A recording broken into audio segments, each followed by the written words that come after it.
Phone اگر hang ہو جائے تو ہم فوراً اس کا آپریٹنگ سسٹم اپڈیٹ کر لیتے ہیں، مسئلہ ایک کلک سے حل ہو جاتا ہے۔ بالکل، ایک ری سٹارٹ اور سب ٹھیک۔ ہاں، لیکن جب زندگی ہینگ ہو جائے، مطلب جب انسان ایک عجیب سی اندرونی تھکاوٹ اور بے سکونی کا شکار ہو جائے، تو اس کے لیے کوئی نیا سافٹ ویئر مارکیٹ میں نہیں ملتا۔ ہاں، یہ آج کے انسان کا بہت بڑا المیہ ہے۔ اور دلچسپ بات یہ ہے کہ آج ہمارے سامنے جو دستاویزات اور تحریروں کا ایک وسیع ذخیرہ موجود ہے، وہ دعویٰ کرتا ہے کہ انسانی ذہن اور روح کو ریبوٹ کرنے کا ایک الٹیمیٹ آپریٹنگ سسٹم دراصل موجود ہے، اور یہ کوئی آج کی ایجاد نہیں ہے۔ جی، یہ صدیوں پرانا نظام ہے۔ بظاہر دیکھنے میں یہ اسلامی اصولوں، روزمرہ کے معمولات اور دعوت و تبلیغ کے روایتی کتابچے لگتے ہیں، لیکن اگر ہم ان کی تہوں میں جائیں تو یہ ظاہری عبادات کے پیچھے چھپے روحانی فلسفے کا ایک بہت بہت گہرا مطالعہ ہے۔ تو میرا نام ظاہر کرنے کی ضرورت نہیں، بس یہ سمجھیے کہ میں آپ کا میزبان ہوں، اور میرے ساتھ ہمیشہ کی طرح ہماری ماہر موجود ہیں۔ اچھا، تو آئیے اس کو سمجھتے ہیں۔ ایک ایسا دور جہاں ہر چیز کا فوری نتیجہ چاہیے، وہاں یہ قدیم حکمت ہمیں کیا سکھا سکتی ہے؟ ہمارا آج کا یہ تفصیلی جائزہ اسی پر ہے۔ تو دیکھیں، ان ذرائع کا سب سے طاقتور پہلو یہ ہے کہ یہ محض احکامات کی کوئی خشک فہرست نہیں تھماتے۔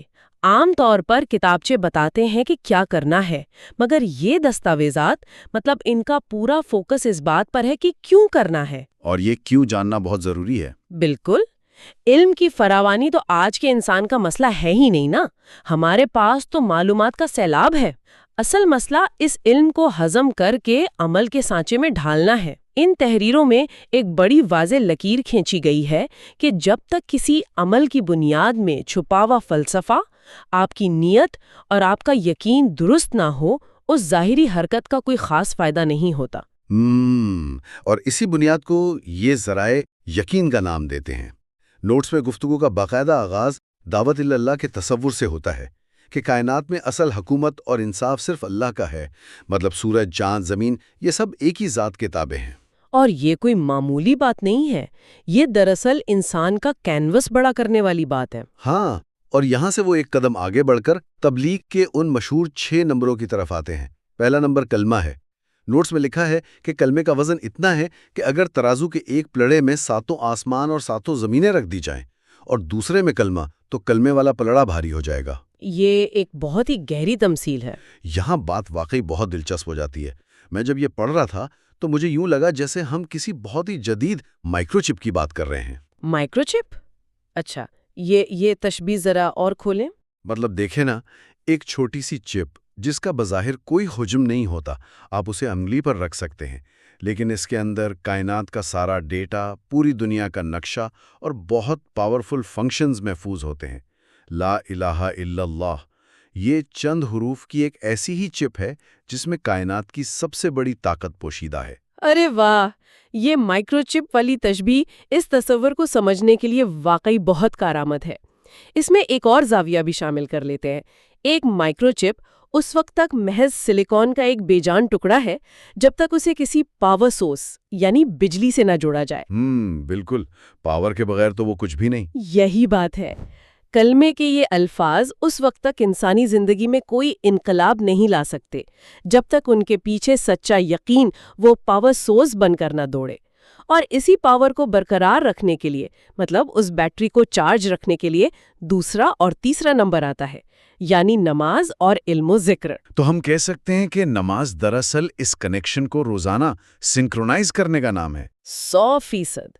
نماز روزانہ کی وہ سنکرونائزیشن ہے، اور علم وہ روشنی ہے جو ذہن پر چھائی ہوئی جہالت کی دھند کو صاف کرتی ہے تاکہ وہ چپ ٹھیک سے کام کر سکے اور انسان کو صحیح راستہ دکھائے۔ صحیح۔ اب یہاں میں ایک قدم اور آگے جاؤں گا، چوتھے نمبر کی طرف، جو اکرام مسلم ہے، یعنی دوسروں کا احترام۔ اب بظاہر نماز اور ذکر کا تعلق انسان اور خدا کے درمیان ہے، ایک پرائیویٹ معاملہ ہے، لیکن یہ چوتھا نمبر ہمیں واپس سوسائٹی میں، معاشرے میں لے آتا ہے۔ اور سوسائٹی کے بغیر تو انسان کا کوئی امتحان ہی نہیں۔ بالکل۔ اس میں ایک بہت ہی دل کو چھو لینے والی بات درج تھی ذرائع میں کہ کسی یتیم بچے کے سر پر شفقت سے ہاتھ رکھنے پر جتنے بال ہاتھ کے نیچے آئیں گے اتنی ہی نیکیاں ملیں گی۔ مطلب یہ محض ایک جذباتی بات نہیں لگتی مجھے، مجھے ایسا محسوس ہوتا ہے کہ یہ انسان کے اندر سے انا کو، اس کی ایگو کو ختم کرنے کا ایک پریکٹیکل طریقہ ہے۔ میں آپ کے اس نتیجے سے پوری طرح اتفاق کرتی ہوں۔ اگر ہم اسے نفسیاتی سطح پر دیکھیں نا، تو ایک انسان جب بہت زیادہ عبادت کرتا ہے تو اس میں ایک خاص قسم کا تکبر پیدا ہونے کا خطرہ ہوتا ہے۔ ہاں، وہ جسے ہم روحانی تکبر کہتے ہیں شاید۔ جی، روحانی تکبر۔ وہ خود کو دوسروں سے برتر اور دوسروں کو کمتر سمجھنے لگتا ہے۔ اکرام مسلم اس تکبر کو توڑنے کا ٹول ہے۔ یہ بتاتا ہے کہ آپ کا عمودی تعلق، مطلب جو خدا سے آپ کا تعلق ہے، وہ کتنا ہی مضبوط کیوں نہ ہو، اگر آپ کا افقی تعلق یعنی زمین پر موجود انسانوں کے ساتھ آپ کا رویہ خراب ہے تو وہ سارا نظام زمین بوس ہو جائے گا۔ کیا بات ہے! اور اسی نظام کو خالص رکھنے کے لیے، مطلب اس میں کوئی ملاوٹ نہ ہو، 5واں نمبر اخلاص نیت لایا گیا ہے۔ یہ وہ فلٹر ہے جو دنیا کے دکھاوے کو الگ کر دیتا ہے۔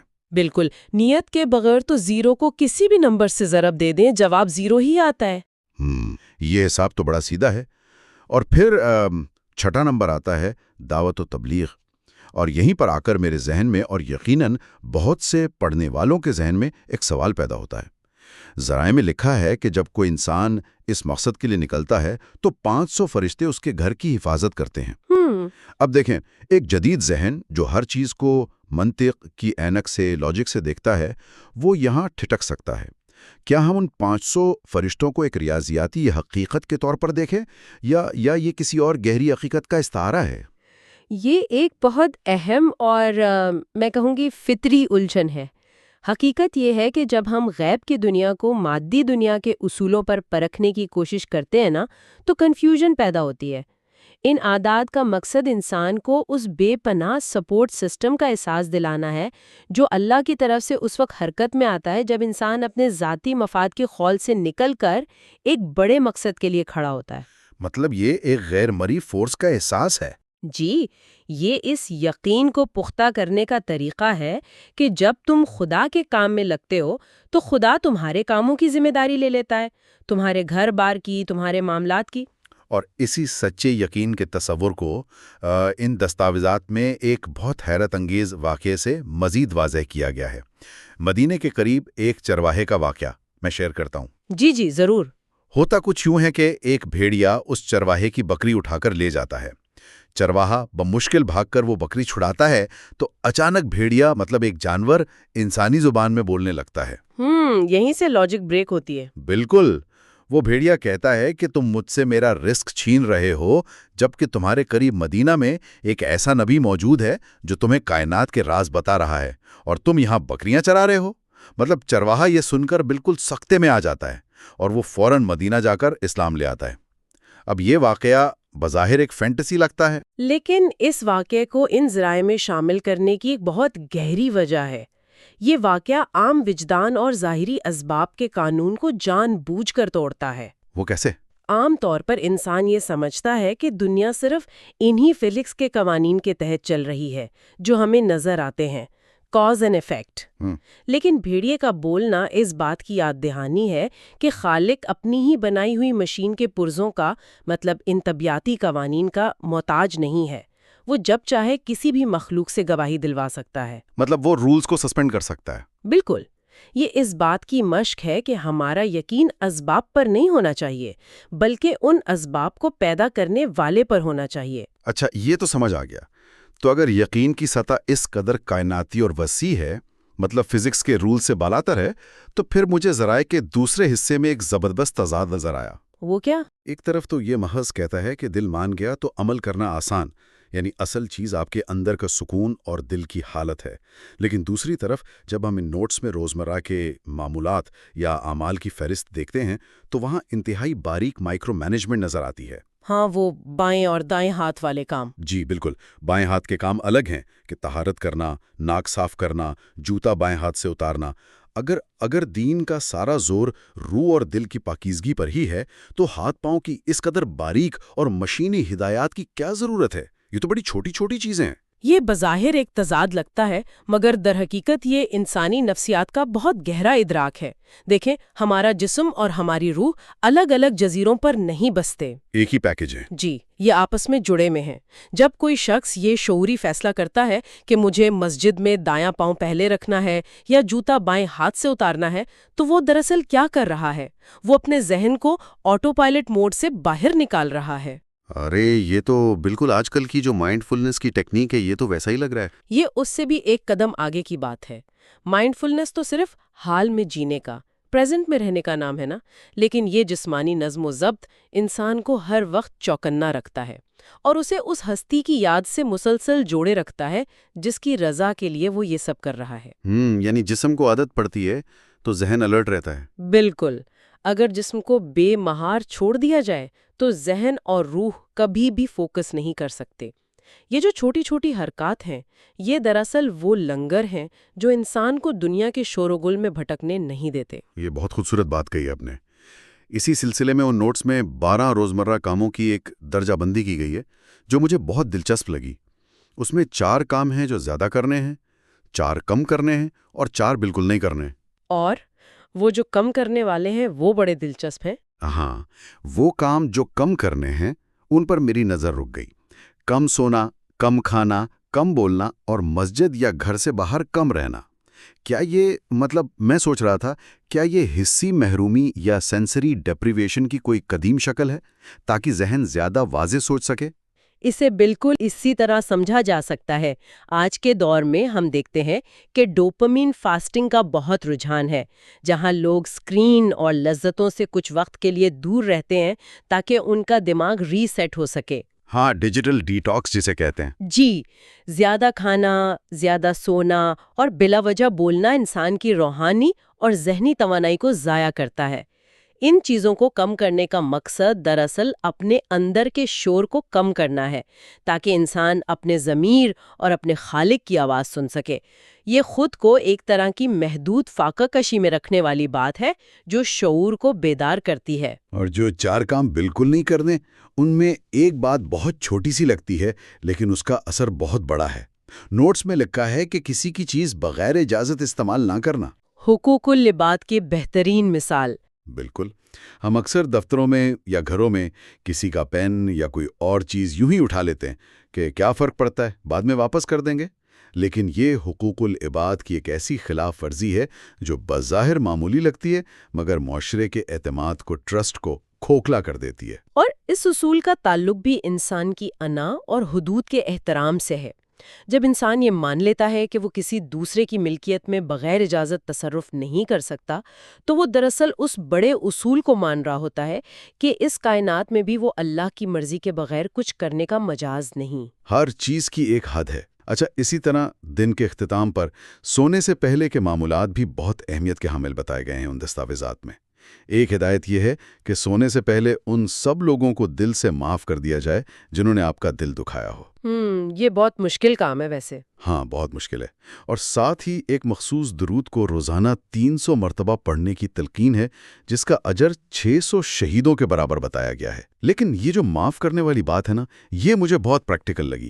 یہ معاف کر کے سونا نفسیاتی تطہیر کا یا مینٹل ڈی ٹاکس کا ایک زبردست طریقہ ہے۔ ہم سارا دن لوگوں کی تلخیاں، غصہ اور مایوسیاں جمع کرتے ہیں اور پھر انہیں بستر پر ساتھ لے جاتے ہیں۔ بالکل، اگر ان زہریلے جذبات کے ساتھ سویا جائے تو ہمارا لاشعور پوری رات بے سکون رہتا ہے۔ سونے سے پہلے سب کو معاف کرنا دراصل دوسروں پر احسان نہیں ہے، یہ خود اپنے آپ پر احسان ہے۔ یہ اپنے دماغ کو اگلے دن کے لیے ایک صاف سلیٹ پر لانے کا عمل ہے۔ اور جب ہم اس تطہیر کی بات کرتے ہیں تو ذرائع میں تسبیحات کے مفہوم کی بھی بڑی گہری تشریح ملتی ہے۔ ہم عام طور پر طوطے کی طرح سبحان اللہ اور الحمدللہ پڑھتے رہتے ہیں، دانے گھما رہے ہوتے ہیں بس، بغیر سوچے سمجھے۔ ہاں، لیکن نوٹس میں بتایا گیا ہے کہ سبحان اللہ کا اصل مطلب صرف تسبیح کے دانے گھمانا نہیں ہے، بلکہ دل کی گہرائی سے یہ اقرار کرنا ہے کہ اے اللہ، کھوٹ تجھ میں کوئی نہیں، اور الحمدللہ کا مطلب ہے کہ خوبیاں ساری تجھ میں ہیں۔